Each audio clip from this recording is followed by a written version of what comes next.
Hey Hogs! Cal never shies away from expressing his opinions on college sports. Let's see what's new. The debate reignited in recent weeks reveals a feeling that had already been forming behind the scenes of college basketball. The competition is going through a moment of clear structural uncertainty.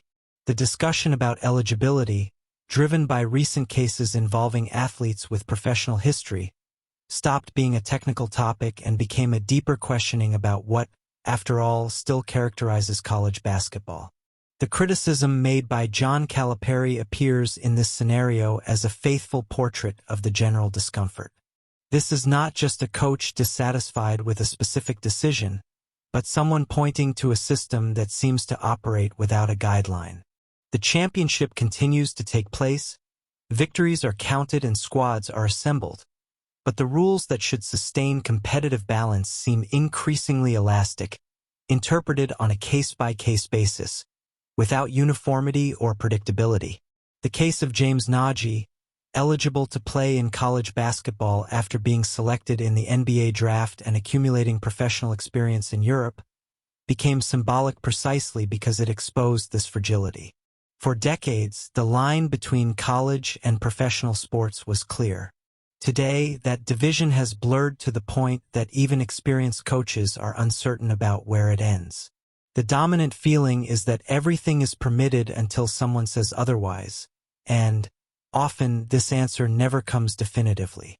The reactions of traditional technicians show that the problem goes beyond rivalry or competitive convenience.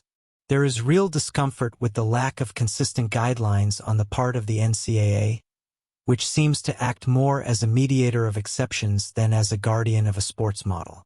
With each new authorization, a precedent is created that pushes the limit a little further, fueling the perception of a championship that adapts improvisedly, without long-term planning. In this environment, college basketball begins to look more and more like a professional league in disguise. Inflated budgets, mid-season signings, and athletes whose age and background are incompatible with the traditional spirit of competition become part of everyday life. The impact of this directly affects high school recruiting, which loses space to ready, older players with international experience or in alternative professional leagues. Gradual development, once one of the pillars of college basketball, gives way to the immediate search for performance. The criticism, therefore, is not just about who can or cannot play, but about the identity of the championship. Without clear rules, the environment favors those who best exploit loopholes, not necessarily those who build sustainable sports projects. The result is a scenario in which coaches, athletes, and fans live with constant uncertainty, without knowing what parameters will be enforced next season, or even next week.